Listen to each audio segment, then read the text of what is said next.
gakondo, iyi niyo gakondo, gakondo, iyi niyo gakondo.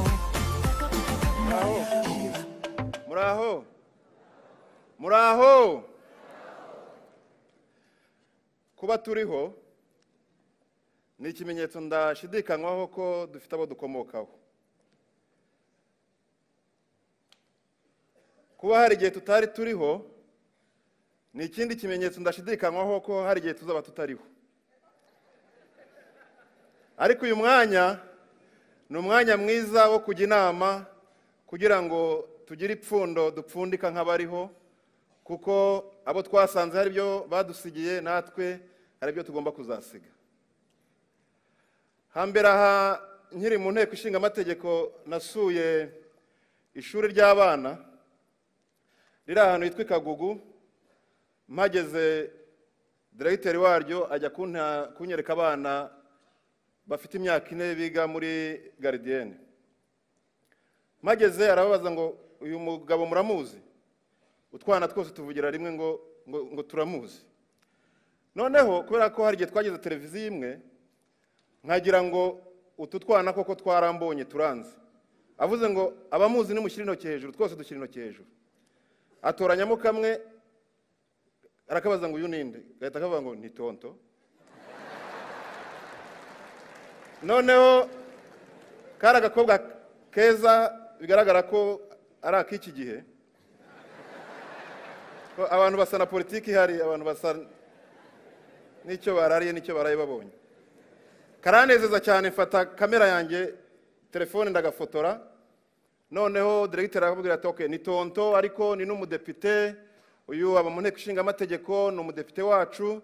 Atariko abadepite murabazi? Twose duhita tubati turabazi cyane. Ati noneho uzi icyo abadepite bakora nashyira urutoki hejuru. Bose baramanika. Atoranya kandi kana k'agahungu kaza imbere, ati abadepite bakora iki? Karanyitegereza barafotora.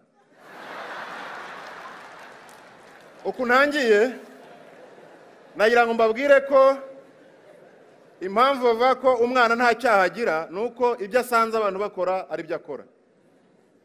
Abana dufite uyu munsi twishimira bafite imyaka 25, nimubaririza ahandi byavuye, ni mu rugamba, ni mu cyuya inkotanyi ziyishe kugira ngo u Rwanda rube ruriho.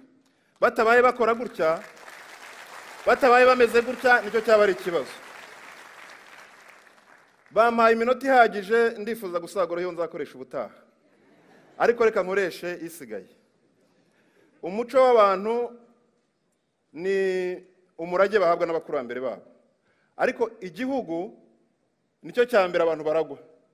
Hanyuma abantu bakaba abanyagihugu, bakagira umuco w'icyo gihugu, bakagira n'indangagaciro z'icyo gihugu.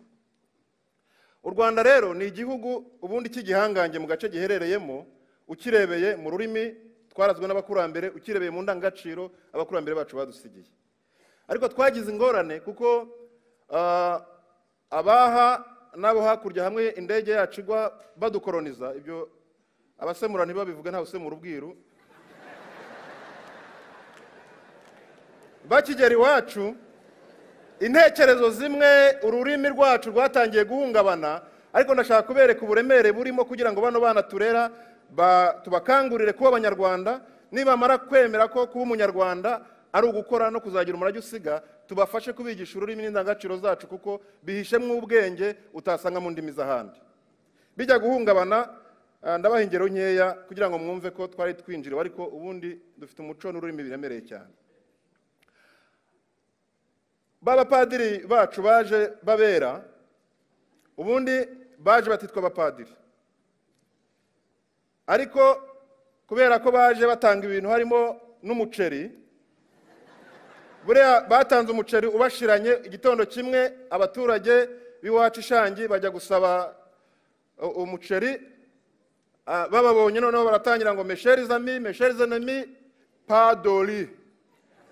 Noneho abaturage bati padiri, padiri, padiri.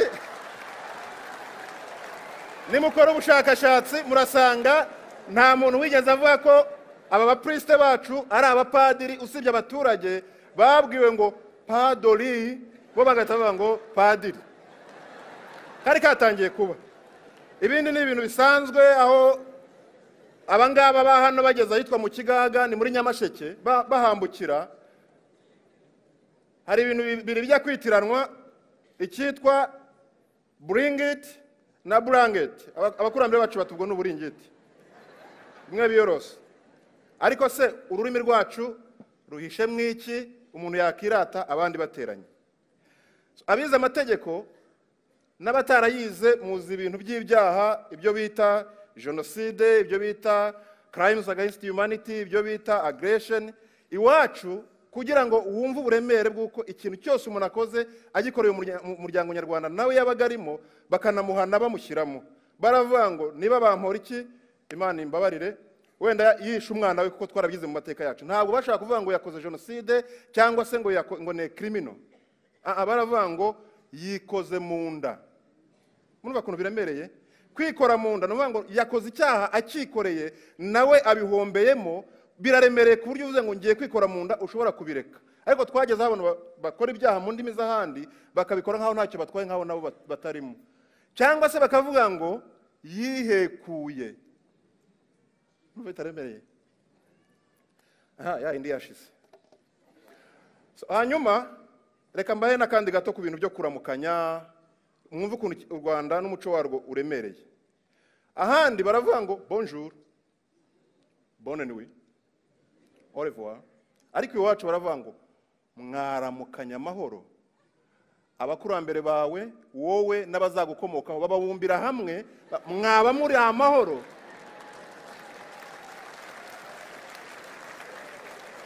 Byagera nimugoroba bakavuga ngo murara haryana, ahataryana harara umwanzi. Ariko bandi bava au revoir, good night. Twabigarura rero, twabigarura. Hari ibintu ubundi kizakwereka ko umuco w'abantu uremereye, hari ibintu ushyira mu ndimi z'amahanga ntibyemere. Abadage barwana n'Ababirigi mu ntambara muzi, Abanyarwanda, kuko iyo umunyarwanda ari umunyarwanda uwo akunda mu Rwanda akamurwanirira. Abanyarwanda barwaniriye Abadage, abitwa Barugombi turi bagwa ku Ishangi, ariko habanje kwicwa n'inzara barwanira Abadage ngo barebe ko batsinda kuko bari inshuti zabo. Abadage saa sita bakajya kwifatira lunch, nimugoroba bakajya gufata dinner, bakabaza Abanyarwanda ariko mwebwe ko murwana mutarya ku rugamba murya iki?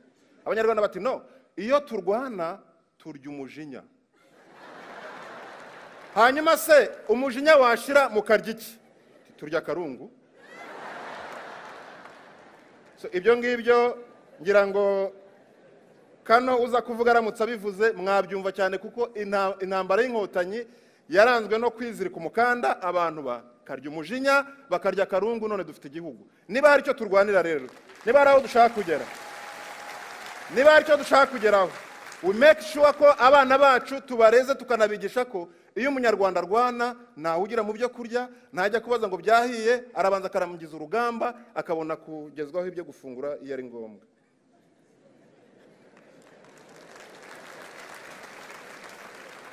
Nsoze rero mbasaba ko twafasha abakiri bato, abavuka, tukabayobora ku iriba ry'abakurambere bacu ryafukuwe nabo, rikaza gutobwa na politiki mbi yabayeho, ariko abayobozi bacu bakongera bakaritokora rikabira iriba rizima, be kuvoma ku mariba y'ahandi nk'abatagira iriba ry'iwabo. Aba bana muraza kumbwira ngo natwe i Kigali dusigaye tugira abana b'imyaka 8 tukabohereza muri Amerika n'i Burayi. Ni amahano ubundi. Iriya ni imyaka umwana aba akeneye kuvoma ku iriba ry'iwabo, akamenya kwa sekuru kwa nyirakuru mu bakurambere be. Ndatanga inama rero nk'umutoza w'intore ukifite ayo mavuta nawe n'umutoza w'ikirenga atarayasubirana, kubera ko ngiye kuvuga ikintu gikomeye. Byaba byiza dutangiye kujya dufata abana bacu mu gihe batangiye kugira amatsiko yo kumenya, tukabohereza i Rwanda nk'ababohereza kwa nyirakuru. Dufite gahunda y'urugerero, umwana nubona atangiye kugira amatsiko yo kumenya, reka abanza amenye iby'iwabo, abone asasira iby'ahandi, azabone kumenya iby'ahandi. Ubwo ngubwo n'ababavanaga i Rwanda tubajyana muri Amerika badashobora no kwisobanura, ubwo turabakebuye. Ndatekereza ko ntawe ntokoje, ntawe nkamukiye.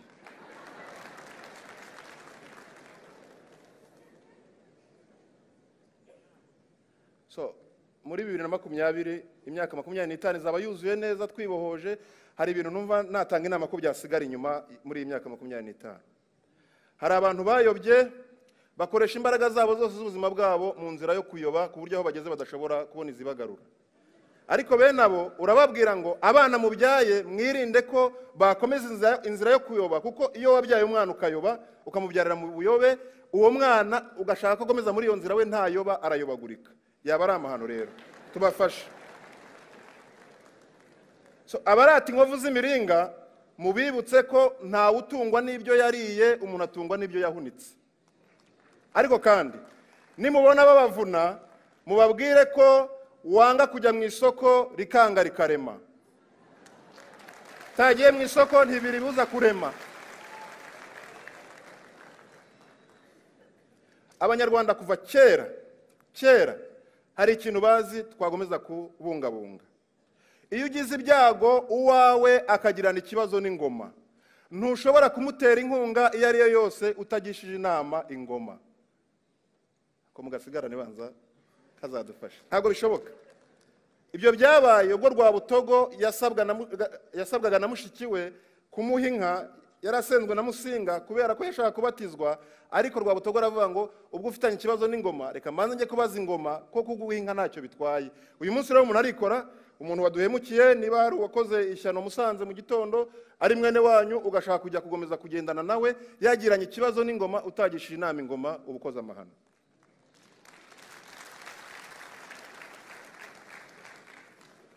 Ndatanga inama ko twagomeza kuba muri uyu mwuka mwiza w'ubudasa, tukubaka u Rwanda rwacu mu budasa. Abatari mu budasa mubareke ubwo bari mu busa. Ndifuza guhamagara Karemera kugira ngo aze atubwire ku bijyanye n'umurage wacu. Iby'i Rwanda iyo umuntu abivuga ashobora kuyizimbamo akayazambya. Ndabashimiye.